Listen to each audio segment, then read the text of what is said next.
Time is running out. I know because I was shown what's coming. I know because I was there, standing before the one who holds time in his hands. And he told me, we have only 5 years left. You don't have to believe me. You don't even have to like what I'm about to say. But if you hear nothing else, hear this. What I saw beyond this world changed me forever. It left me with a message so urgent that I can't stay silent, because whether you're ready or not, everything is about to change. Hi there, my name is Sebastian Barnes. I'm not a pastor, not a prophet, not some spiritual guru. I'm a payroll analyst. I live in a quiet village called Pwllgloy, nestled in the hills of Wales. My life was simple, ordinary, at least it was, until the day I died. Happened. One moment, I was here. The next, I wasn't. And in that place, beyond the veil of this world, I met Jesus Christ. Not in a dream, not in a vision, but face to face. And what he told me, what he showed me, what unlike anything I had ever imagined. He spoke of a coming shift. Told me that we are standing on the edge of something massive, something irreversible. And then, he gave me a number. 5 years. That's all now. I know what you might be thinking. People have been saying the world is ending for centuries. Another doomsday warning. Another gloomsday warning. Another claim about the end times. Believe me, I've thought the same thing. But this is different. Because this message didn't come from a preacher on the street corner. It didn't come from conspiracy theories or speculation. It came from him. And what shook me the most? It wasn't just the warning of what's coming. It was the fact that most people, good people, even believers, aren't ready. They don't see it. They don't hear it. And by the time they do, it'll be too late. Spirit. Because this isn't about fear. It's about preparation. And whether you realize it or not, you've already been feeling it. The world is shifting. You see it in the economy, in the governments, in the division rising among nations. The middle ground is disappearing. The choices we make now, how we live, how we prepare, what we build, will determine where we stand in the days ahead. Jesus told me that in these 5 years, a separation is coming, a time of decision, a time where the wise will prepare and the foolish will be caught unaware. Just like the parable of the 10 virgins. Some will have oil in their lamps, some won't. I don't want that for you. That's why I'm here telling you this now, because you still have time, but that time is slipping away. So let me ask you something. Where are you watching from? Have you felt it? That sense that something is changing? That things are moving faster than before? Maybe you can't explain it, but you know, deep down, you know. Tell me in the comments. Share what you've been feeling. And if you haven't yet, subscribe, turn on notifications, because in the next few minutes, I'm going to take you through everything Jesus showed me. I will not hold anything back. It's a deep spiritual discussion, and I'm not here to tell you what to believe, but I am here to tell you what I saw, what I heard, and what is coming, because 5 years isn't a lot of time. Before I take you into what I saw, before I recount what Jesus himself told me, you need to understand what led up to that moment. Because looking back, I can see the signs were already there, both in my own life and in the world around us, but like so many others, I ignored them, or maybe I just didn't know how to interpret them. I was never the kind of person who went looking for divine encounters. I wasn't some monk fasting on a mountaintop, nor was I spending my days dissecting end times prophecy. I was just a regular man, living a quiet life in Pwllgloy, Brecon, a payroll analyst for a chain of department stores. My days were filled with spreadsheets and numbers. Logical, practical, structured. If you had asked me back then about supernatural experiences, I probably would have smiled politely and gone back to my work. But beneath the surface, something wasn't right, not just in my life, but in the world itself. I could feel it, even if I couldn't put it into words. It was like a shift, a tension pressing in from all sides. Everything felt unsettled, and the more I looked around, the more I realized I wasn't the only one feeling it. It was 2020 when I first noticed the change. The world as we knew it was coming undone. The pandemic had swept through every nation, turning streets into ghost towns, filling hospitals beyond capacity, and bringing economies to their knees. Governments, our systems, felt fragile, temporary, almost like they were being held together by a thread. And yet, in the middle of that, some people were prospering. Some were rising while others were falling. And that didn't make sense to me at the time. How could there be prosperity in the middle of a crisis? But now, after my experience, I understand. It was the beginning of the 7 years of plenty. Just like in the days of Joseph, when Egypt flourished before the famine came. The world was being given a window of time, a chance to prepare, but hardly anyone saw it that way. Most people were just waiting for things to go back to normal. Problem is, normal is gone, and it's never coming back. I wasn't particularly religious back then, but I started hearing things. Prophecies, warnings about a 7-year cycle. Some of them came from voices I respected, others from people I had never heard of, but the message was eerily similar. 7 years of plenty, followed by 7 years of famine. At first, I brushed it off. Economic cycles come and go, right? Markets crash and recover. This was just another downturn. Or so I thought. But then I had a conversation with an old friend, one deeply rooted in faith, something that sent chills down my spine. He told me, "Sebastian, these aren't just financial cycles. These are biblical patterns. And if you don't start paying attention, you're going to be caught off guard when the famine comes." I didn't know what to do with that. What did it even mean to prepare? Was I supposed to stockpile food, learn to live off the grid, move to some remote location and wait it out? I had no answers, only more questions. And yet, as time went on, I couldn't shake the feeling that he was right. Things were shifting. The world was entering uncharted territory. Nations were on edge. Economies were teetering. And behind the noise of headlines and news cycles, something deeper was at work. Something I couldn't quite see, yet but I could feel. Then came 2023. That was the year I started to see the cracks forming. Inflation skyrocketed. The cost of living shot through the roof. Wars and rumors of wars filled the airwaves. People were losing their jobs, losing their homes. And yet, at the same time, the rich were getting richer. Governments were talking about digital currencies, universal basic income, and policies that felt eerily similar to the kinds of controls described in Revelation 13. Something wasn't adding up. And I wasn't the only one who noticed. I began stumbling across more. Voices talking about the same thing. That we were in a countdown. That 2030 was a marker year. That by then, the world would be unrecognizable. And then, in early 2024, I had my first dream. I had never been one for dreams and visions. My sleep was usually dreamless, or if I did dream, it was nonsense, random images, fleeting thoughts. But this was different. I was standing in a vast, empty field. The sky above me was grey, heavy with something I couldn't name. Distance. I saw a figure standing at the edge of the horizon. At first, I couldn't make out his face, but then he lifted his hand, and I felt something rush through me, like a force I couldn't explain. And in that moment, I heard a voice, clear as day. "The years are set. The clock is moving. The famine will come when the time is full." I woke up gasping, my heart pounding in my chest. I had no idea what it meant, but I knew it wasn't just a dream. It felt real, urgent, like a warning. That was when I started to pray, really pray. Not the kind of half-hearted prayers you mutter before bed, but desperate prayers. Prayers for understanding, prayers for clarity. And for the first time in my life, I started fasting. Not because I wanted to, but because I felt compelled to. Something I couldn't ignore anymore. I began to study. I read about Joseph and Pharaoh's dream in Genesis 41. The dream that foretold the 7 years of plenty followed by 7 years of famine. I read about Noah, how he prepared for what was coming while the rest of the world ignored the warnings. I read about the parable of the wise and foolish virgins and how only half of them had oil in their lamps when the time came. And the more I read, the more I realized this wasn't just history. This was happening now, but none of it prepared me for what was coming next, because just a few weeks later, I would have another experience. Only this time, it wasn't a dream, it was death, and when I crossed over, I saw him, and he told me exactly what's coming. I never thought death would feel like this. I always imagined it would be violent or agonizing, a struggle between life and whatever comes after. But when the moment came, there was no warning, no struggle, just a quiet, sudden release. One moment I was here, the next I wasn't.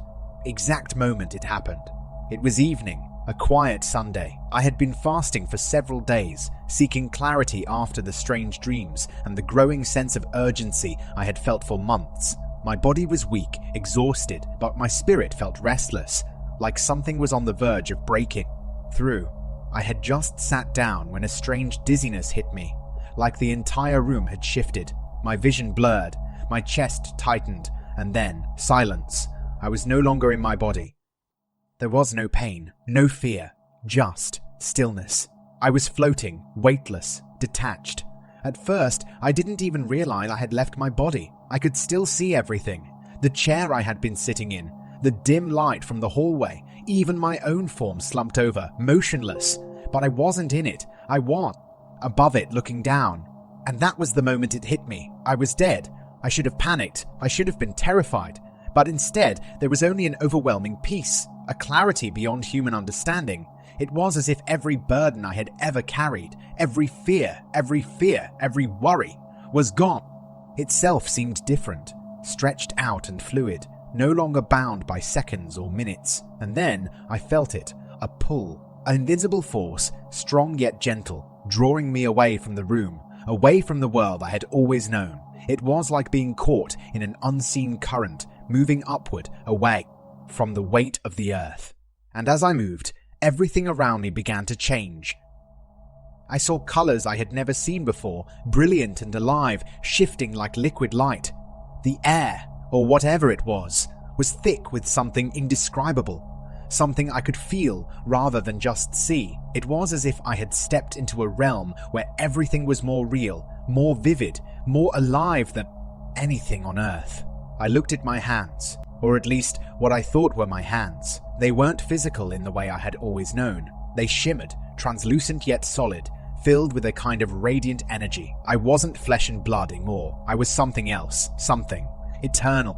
Then I became aware of them. I wasn't alone.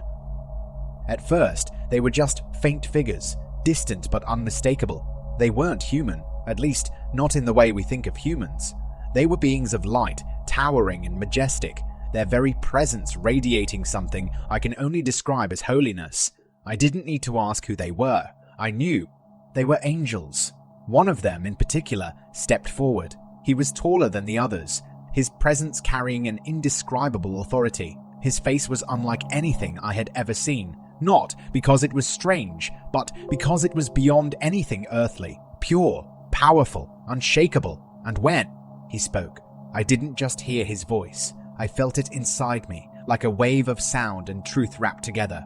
It is not yet your time. His voice was like thunder and a whisper all at once, filled with both power and a deep, profound kindness. Before I could even think, the world around me shifted again.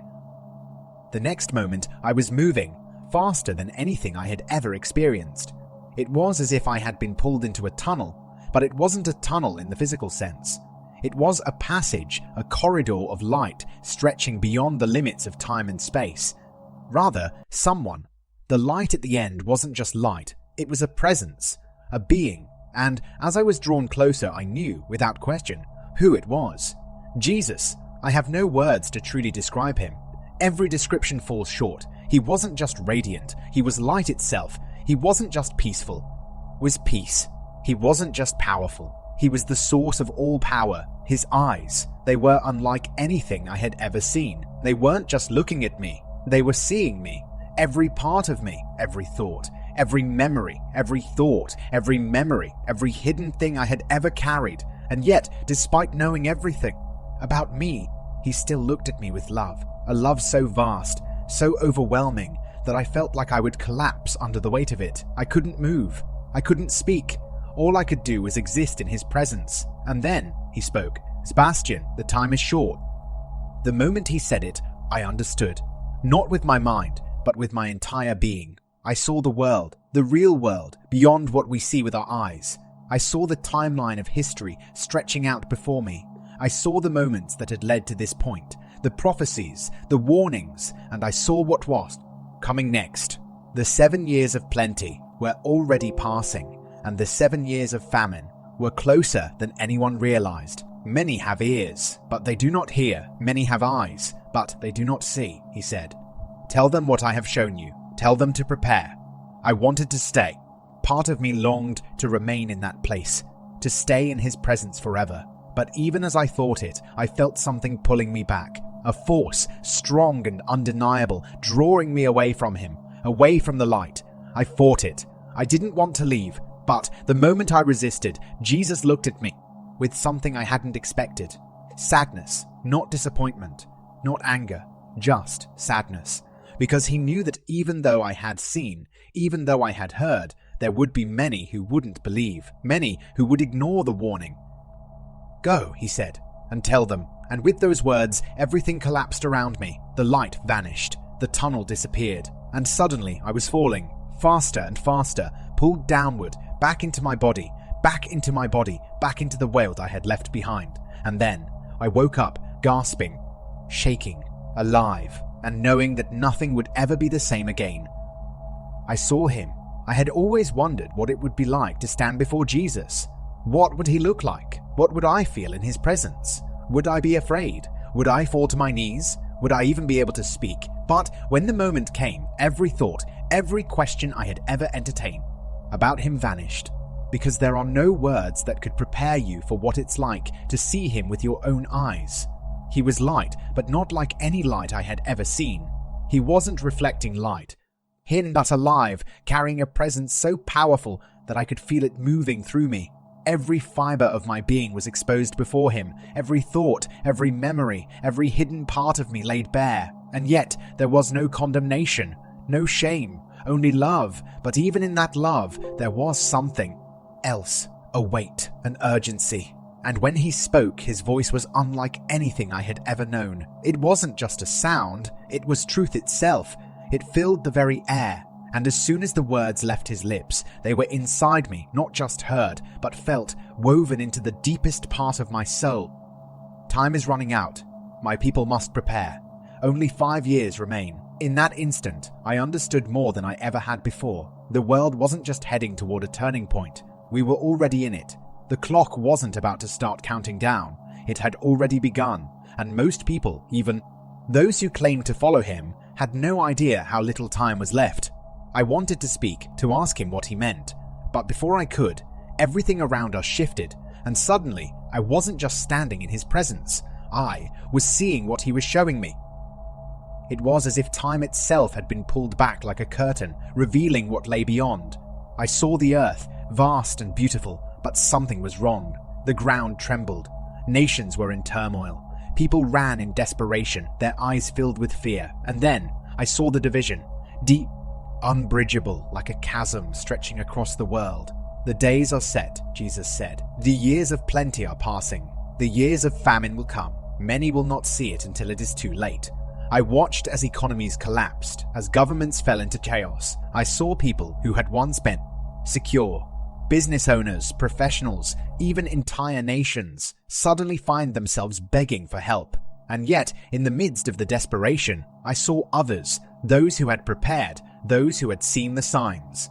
They were not afraid, they were not shaken, they were the ones giving, not taking, and then I understood. Some will be like Joseph, storing up in the years of plenty, preparing for what is to come, Jesus said. But others will be like the foolish virgins waiting until the last moment, only to find the door shut. I saw it play out before me. Those who had prepared were not just storing for themselves. They were bridges. They became sources of provision and faith, not just for the church, but for the nations. They understood that wealth was not just about having, but about stewardship. They did not fear famine because they had wisdom, but the others. They had ignored the warnings. They had assumed things would always be as they had been, and when the time came, they were caught off guard, unprepared, desperate. They looked to the prepared ones for help, but by then, the divide was too great. Chasm had already been formed.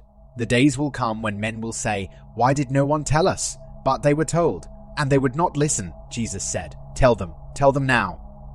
As I stood there, watching it all unfold, Jesus continued to speak, revealing things I never could have understood on my own. The world measures wealth in numbers, but I measure it in wisdom, he said. There is a shift coming, one that will reveal the hearts of men. Some will be given much, and what they do with it will determine whether they stand or fall. I saw nations hoarding resources, attempting to control food, water, and money. But I also saw Josephs, men and women who had been positioned for such a time as this. They were given access to kingdom wealth, not for personal gain, but to preserve life. They understood what was coming, and because of their obedience, they became pillars when the world shook. Do not seek wealth as the world does, Jesus warned. Seek wisdom, for without wisdom, wealth is a snare. I saw something that troubled me deeply. A great divide between those who had and those who had and those who had nothing. The middle ground was disappearing. It wasn't just financial, it was spiritual. There were those who walked in wisdom and discernment, and there were those who lived in blindness, ignoring the signs. The days of comfort are ending, Jesus said. Many have placed their trust in systems that will fail them. They have built their houses on sand, and when the storm comes, they will fall. I watched as entire economies crumbled under debt, as inflation turned once secure nations into unstable battlegrounds. And then I saw the church, some thriving, others faltering. Those who had built their faith on truth stood firm. Those who had built their faith on entertainment and comfort found themselves shaken. Tell them, Jesus said again. Tell them to build wisely. The time is short. In the middle of all the turmoil, I saw a remnant rising. They were not afraid. They were not shaken. They carried light while others stumbled in darkness. These are my wise ones, Jesus said. They will feed nations both in body and in spirit. They will be cities of refuge when the shaking comes. But they must prepare now. The ones with the wisdom that the world will seek when all else fails. You are not called to hide, Jesus said. You are called to lead. Faith without preparation is presumption, Jesus said, his voice filled with both love and warning. To see the storm and do nothing is not faith. It is folly. I have given you eyes to see. I have given you ears to hear. Now you must act. A miracle when God was calling them to move. The warnings had been given. The wisdom was available, but it would require obedience. I am giving my people a window, Jesus said. 5 years to position themselves. 5 years to position themselves. 5 years to prepare. After that, the door will close, and those who did not listen will weep. I wanted to stay. I wanted to ask more, but before I could, I felt something shift. My time there was ending, and as the light around him began to fade, Jesus spoke one final time. Go and tell them, and in an instant, I was falling. When I woke up, gasping for air, my entire body trembled. My mind struggled to comprehend what had just happened, but my spirit already knew. I had been in the presence of Jesus. I had seen him. I had heard him. And what he told me, it wasn't just for me. It wasn't just for me. It was for everyone, for the first few moments. I just lay there, staring at the ceiling, my heartbeat pounding in my ears. My body felt heavy, like I had been pulled back into something too small, too limited. The weight of what I had seen pressed down on me, not just as knowledge, but as responsibility, because now I had to tell you what he told me. The first thing I understood was this. The time of ease is ending. Jesus spoke it plainly. Those who trust in earthly systems will be shaken. I saw it so clearly. The world as we know it is being reshaped. The financial systems that people have relied on for decades, the stock markets, the banks, the institutions, they are not as solid as they seem. The stability people take for granted is an illusion, and soon that illusion will begin to collapse. I saw it happening before my eyes. Nations struggling under the weight of debt, currencies losing value. The things they had built their lives upon were nothing but sand. Tell them not to trust in what will not last, Jesus said. The wise will prepare, but the foolish will ignore the warnings. And that was the second thing he showed me. The division is already happening, a separation between those who see and those who refuse to see. Those who prepare and those who assume tomorrow will be just like today. Jesus said, the wise will store up. The wise will store up. The wise will store up. The wise will position themselves. But the foolish will laugh. They will mock. They will delay until the moment the door is shut, and then will weep. I understood exactly what he meant. It was the parable of the 10 virgins all over again. Matthew 25, 1 all through to 13. 5 were wise. They had oil in their lamps. They had oil in their lamps. They were ready when the bridegroom came. But the other 5, they waited too long. Moment came. They were left outside. I saw this same pattern playing out in the world. Some would see the signs and act. Others would dismiss them until it was too late. And then Jesus said something that shook me to my core. The world as you know, it will not be the same after 2030. Don't know exactly what happens in that year, but I saw the lead up to it, and it was clear. This world is being reset. Governments are making plans behind closed doors. Wealth is shifting. Power is moving into the hands of fewer and fewer people, and those who are not prepared. Mercy of a system that no longer cares about them. But Jesus was not saying these things to frighten me. He was saying them to prepare me, to prepare you. The vision ended, but but the message remained, burning inside me. And so now I have to tell you, you must prepare. Not tomorrow, not next year, now. 1. Build spiritual and physical preparedness. Jesus made it clear. Now is the time to seek wisdom, to gather, and to position yourself for the coming years. This means different things for different people, but at its core, it means you cannot afford to live as if nothing is happening. You must seek God's wisdom, not just for your soul, but for your life. If God has been nudging you to get out of debt, do it now. If He's been telling you to start a business, start it now. If He's been pressing you to store up resources, don't delay. This is not about fear, this is about obedience. No, didn't build the ark because he was afraid. He built it because he believed what God told him. And when the flood came, his obedience saved him and his family. Hebrews 11:7. The question is, will you believe, will you act, or will you wait until it's too late? I saw something else. The church was not meant to be beggars. We are called to be the Josephs of this generation. Joseph didn't just store up for himself. He stored up for a nation. And when famine came, he wasn't running around desperate for food. Years of plenty, so that when the crisis hit, he became the solution. Genesis 41:46 through to 57. This is the mindset shift the church needs. We are not supposed to be on the receiving end of crisis. We are supposed to be on the giving end. If you are hearing this message, it is because God is calling you to be part of the solution. The Josephs, the wise virgins, the ones who will stand firm when others are shaken. But this will only happen if you align with God's strategy now. I cannot emphasize this enough. If you are not spiritually prepared, nothing else will matter. Jesus didn't just show me the physical famine. He showed me the spiritual famine that is coming. Amos 8:11-12.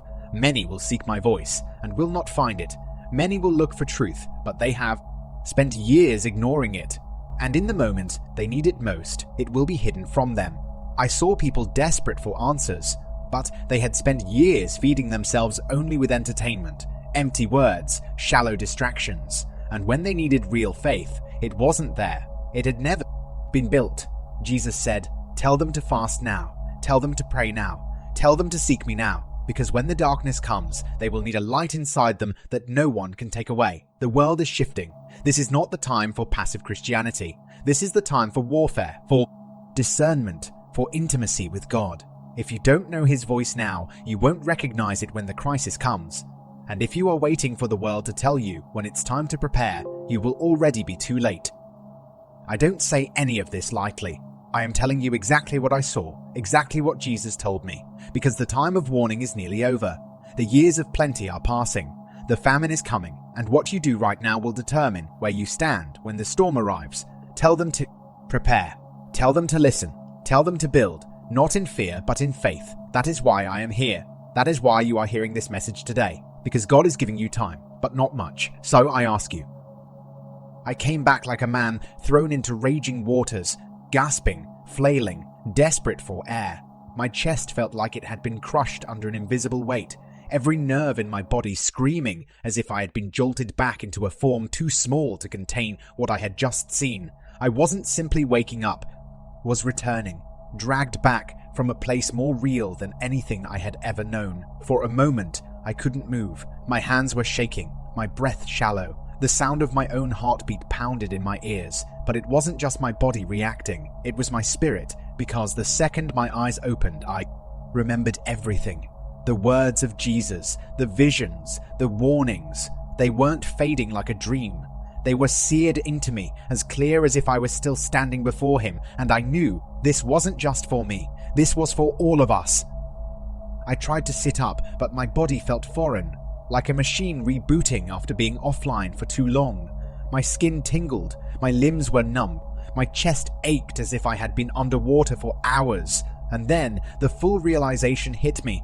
I had died, and I had come back. I glanced around the room, everything feeling smaller, duller compared to where I had just been. The air felt heavier, like I had stepped back into a world burdened by time and gravity. And yet, deep in my soul, I knew I was not the same. The urgency I had felt in the presence of Jesus was still there, gripping me with a force I couldn't shake. I wanted to scream the warning, to wake up the world, to tell them we don't have much time. Because in that moment, one thing became terrifyingly clear. Most people have no idea what's coming.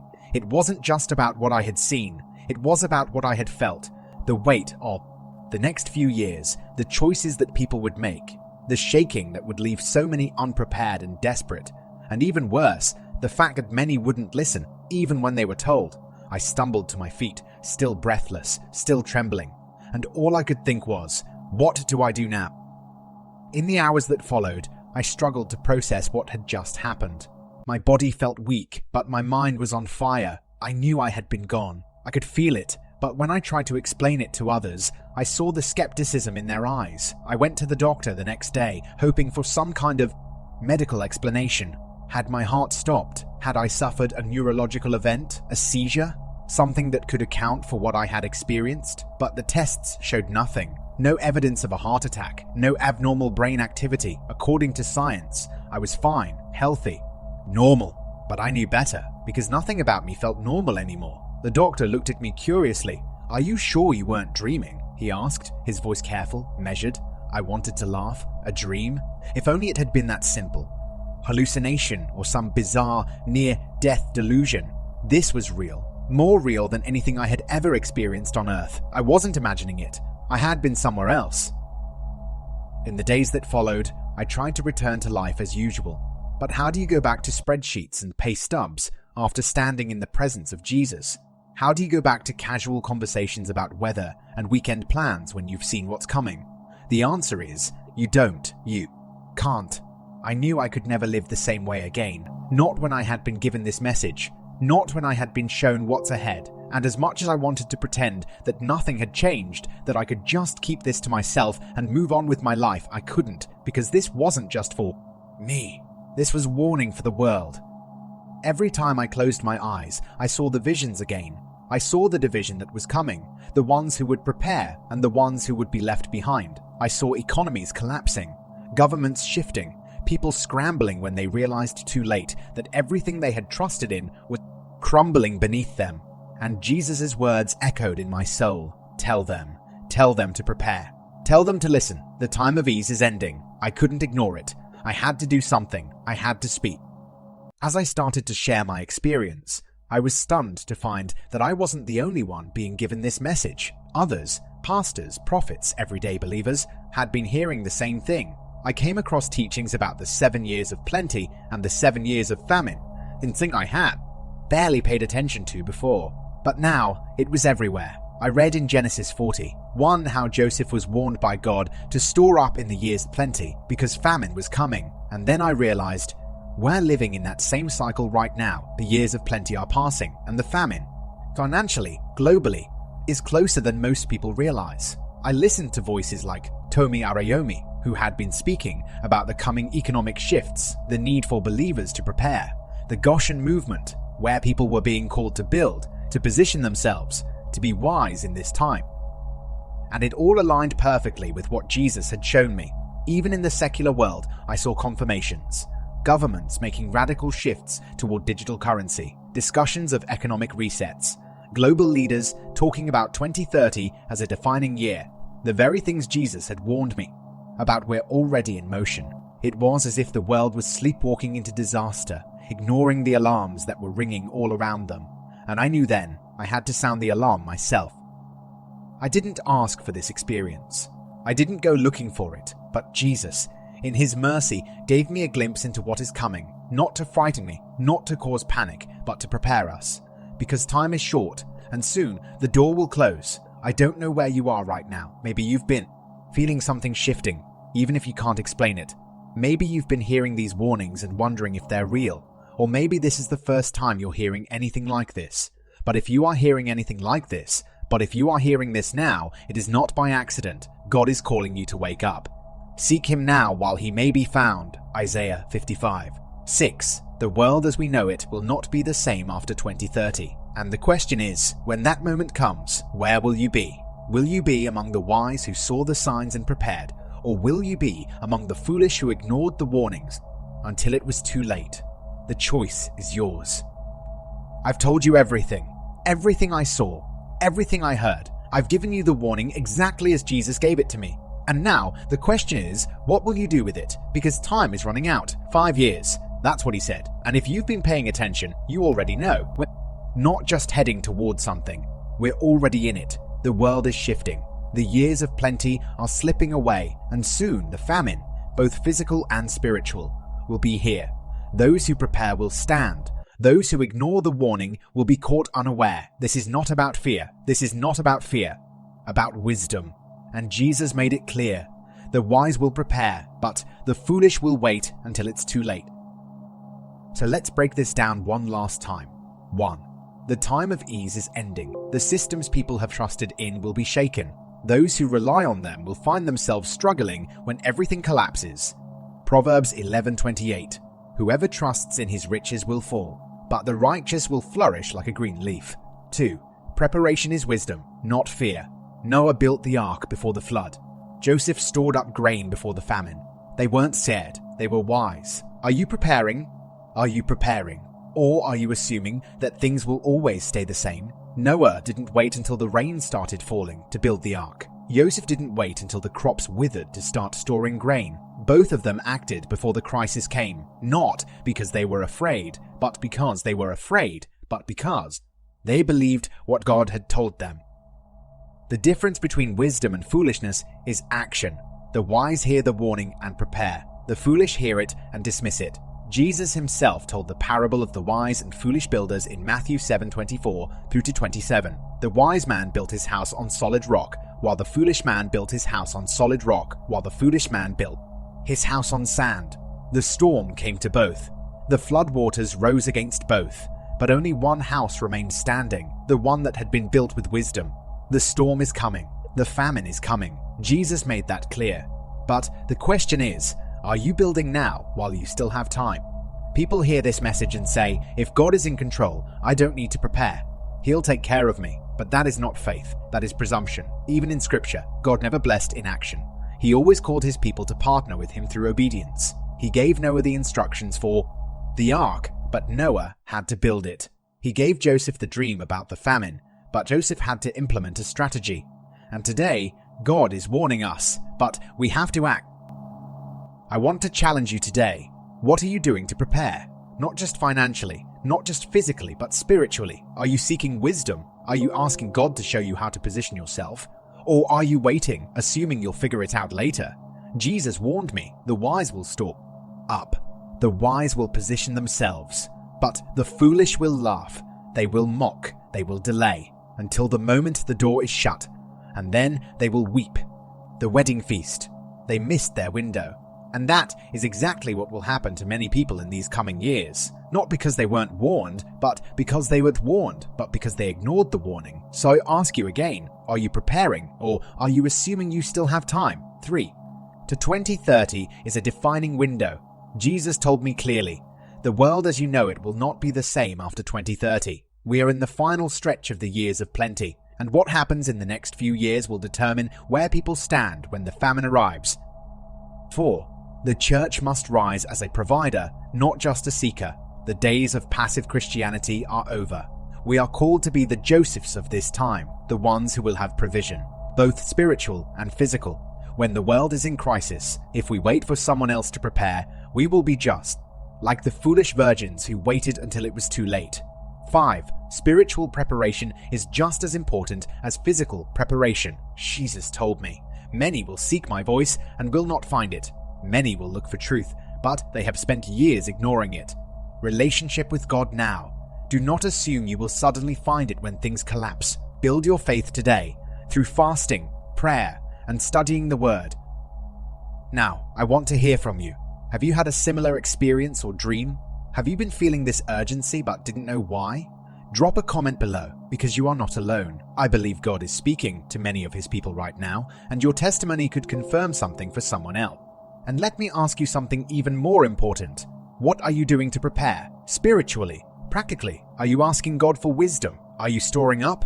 Are you positioning yourself for what's coming? Let's talk about it in the comments. Let's learn from each other, because we don't have time to waste. And if this message has spoken to you, if you feel that God is stirring something inside you, then make sure you stay connected. Subscribe to this channel, turn on notifications, and follow along, because I will not stop sharing what he has shown me. I will keep warning, keep revealing, and keep equipping you with what you need to know in these final years. Before I end, I want to pray for you. I want to pray that God opens your eyes, that He gives you wisdom, and that He strengthens you to prepare, not in fear, but in faith. Heavenly Father, I lift up every single person listening to this message right now. Lord, you have given us a warning not to bring fear, but to bring wisdom. You have shown us the times we are in, and now we ask for your guidance. I pray for those who feel lost, for those who are uncertain about what to do. Father, fill them with clarity. Show them the steps they need to take. Open doors for them to prepare, not just physically, but spiritually. Give them discernment to recognize the distractions of the world and the strength to walk in obedience. Lord, we know that you are our provider, that you are our refuge, and that even in the famine, your people can thrive, just as you provided for Joseph, just as you sustained Noah, just as you led Israel through the wilderness. We trust that you will lead us through what is coming. But Father, we do not want to be among the foolish, to be among the wise. So Lord, pour out your wisdom upon us. Let us hear your voice. Let us walk in your truth. Let us be the light in the darkness, the providers in the famine, the ones who stand firm while the world shakes. And let your will be done in our lives, just as it is in heaven. In the mighty name of Jesus Christ we pray. Amen. This isn't the time to hesitate. This isn't the time to dismiss the warnings. This is the time to act, the time to prepare, the time to prepare, the time to seek the Lord while He may still be found. You've heard the message. Now, what will you do with it? Are you preparing, or are you assuming that things will always stay the same? Noah didn't wait until the rain started falling to build the ark. Joseph didn't wait until the crops withered to start storing grain. Both of them acted before the crisis came, not because they were afraid, but because they were afraid, but because they believed what God had told them. The difference between wisdom and foolishness is action. The wise hear the warning and prepare. The foolish hear it and dismiss it. Jesus himself told the parable of the wise and foolish builders in Matthew 7:24-27. The wise man built his house on solid rock, while the foolish man built his house on sand. The storm came to both. The floodwaters rose against both.